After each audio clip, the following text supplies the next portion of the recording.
E aí galera, aqui é o Caio Godoy. Brincadeirinha, estou entrevistando o próprio pré-candidato a vereador aqui em Uberaba. E eu gostaria, a primeira pergunta de te fazer, a sua apresentação.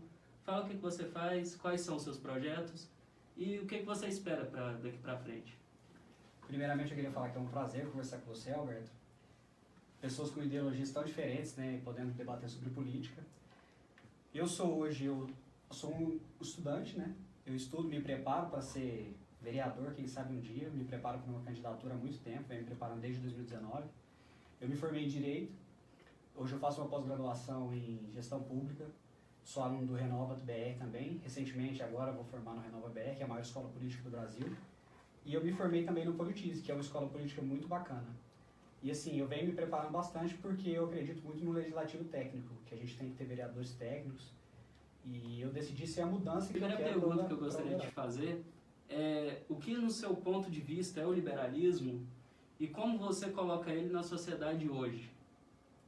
Olha, Alberto, eu acredito que o liberalismo em si, ele é enaltecer o indivíduo e diminuir a influência do Estado na vida desse indivíduo. Então, assim, eu acredito que o liberalismo ele é fundamental para o desenvolvimento de um país. Hoje, esse conceito de liberalismo ele ficou muito complexo, muita gente não sabe o que é, tem muita gente que vende a bandeira e não é liberal. Acabou que se tornou uma bandeira eleitoreira. Mas eu acredito bastante que o liberalismo é o único mecanismo da gente afastar a burocracia em si, principalmente da economia, e deixar o cidadão prosperar por ele próprio. E já emendando essa pergunta, o que para você é o Estado? Olha, na minha visão, o Estado são os mecanismos públicos que a gente tem hoje para controlar a vida e regular a vida do cidadão. Eu não acredito que o Estado tem que deixar de existir, como algumas pessoas acreditam, alguns libertários acreditam que o Estado não sou dessa linha de raciocínio, mas eu acredito que ele tem que ser o menor possível. E eu queria te perguntar sobre a política de dumping que acontece. Por exemplo, a da Coca-Cola na Arábia Saudita, que é tão influenciada lá, que hoje em dia a Coca-Cola está sendo vendida abaixo do preço da água. Sim. E o petróleo lá está sendo vendido até abaixo do preço da Coca-Cola e da água. Olha, eu acredito bastante que quando uma empresa ela prospera ao ponto dela poder fazer essa prática, ela tem os méritos dela. Então eu acredito assim, que você, Alberto, se você cria uma empresa hoje e constitui uma filial no Brasil e em outros 2 países, se a sua filial no Brasil não estiver dando lucro, as outras filiais de outros países sustentarão a sua empresa. Eu acredito que é um mecanismo normal, natural das empresas, e se ela conseguiu atingir esse patamar para fazer esse tipo de mercado, quem deve regular o mercado em si é o próprio consumidor. Se ele deve comprar um produto mais barato, que é do gosto dele ou não. E essa opinião, inclusive minha, hoje vai contra um pouco a legislação, né, que a gente tem, o dumping ele é tipificado e na nossa legislação atual, mas eu acredito muito na própria regulação do mercado. Voltando ao lado do liberalismo, como você vê isso aqui na cidade? Como que a gente pode converter a ideia nacional e trazer para o município?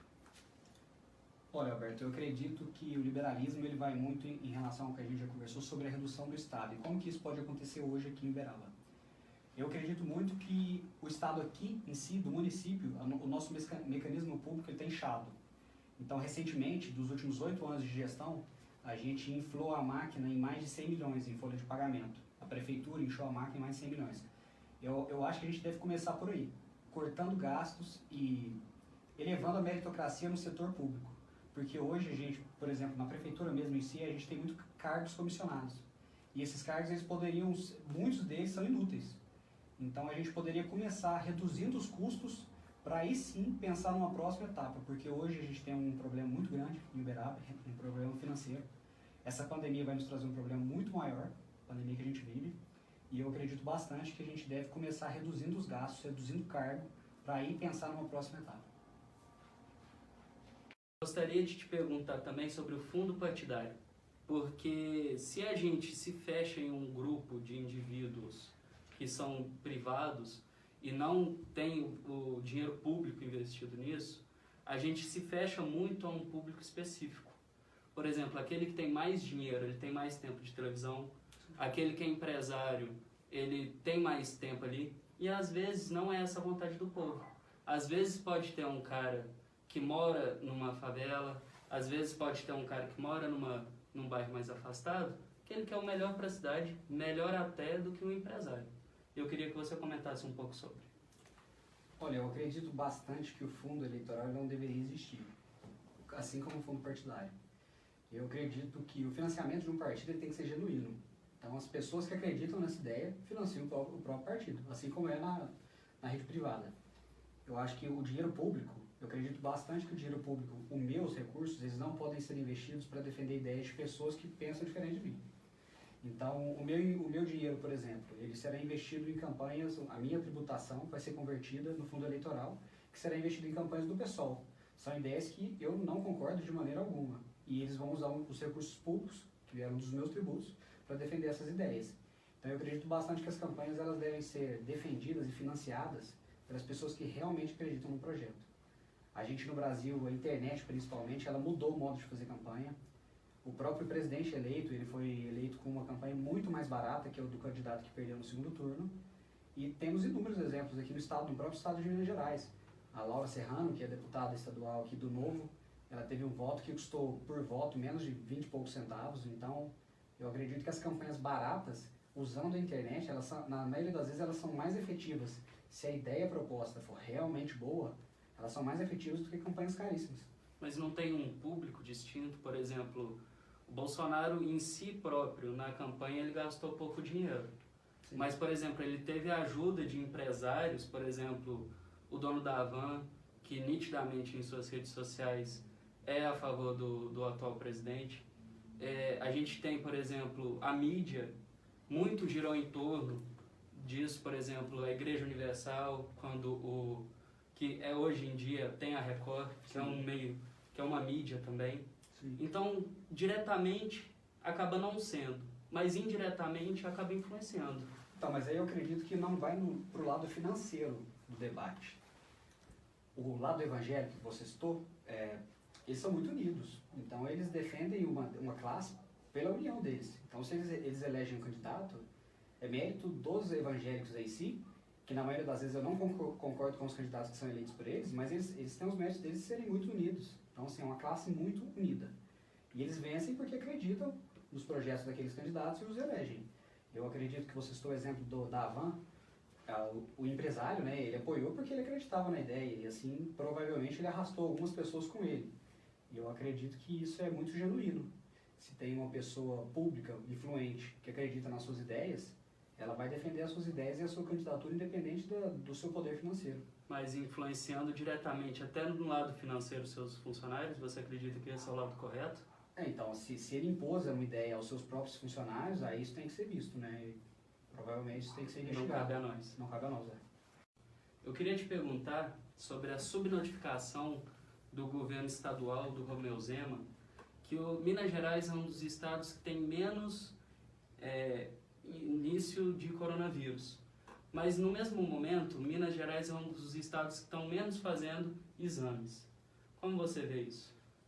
Olha, Alberto, eu acredito que a gente tem um problema de subnotificação aqui no Brasil. A gente testa 0,6 pessoas a cada 1000. A gente está muito longe dos exemplos positivos dos países como a Nova Zelândia, que testam 36 pessoas a cada 1000. Mas eu acho que Minas Gerais ela vem vivendo uma realidade completamente diferente dos outros estados do Brasil. A gente, como diz o próprio governador Romeu Zema numa entrevista à Jovem Pan, o mineiro em si, ele não busca fazer os testes.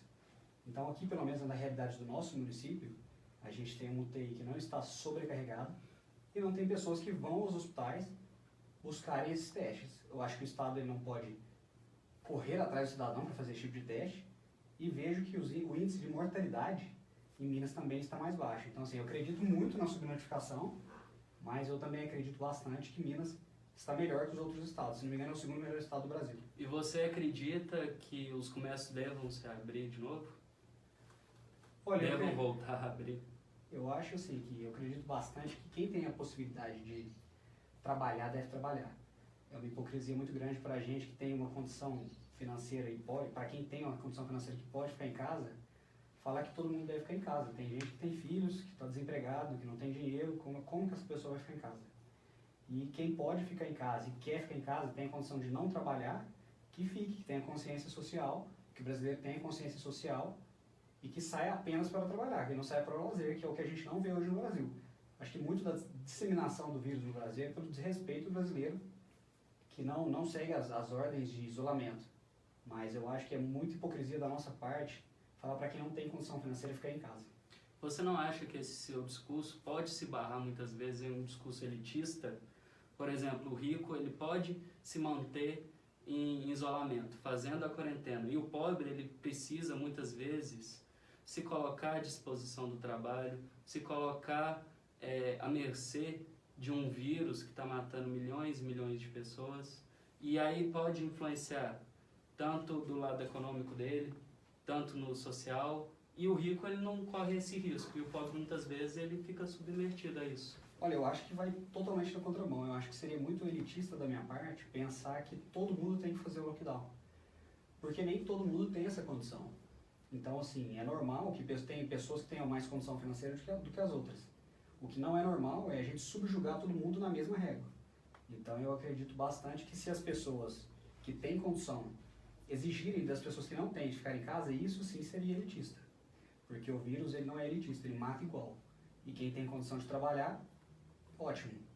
Quem pode ficar em casa e ficar em resguardo, que fique. Eu queria te perguntar também sobre a desigualdade. Como você enfrenta isso em uma perspectiva liberal?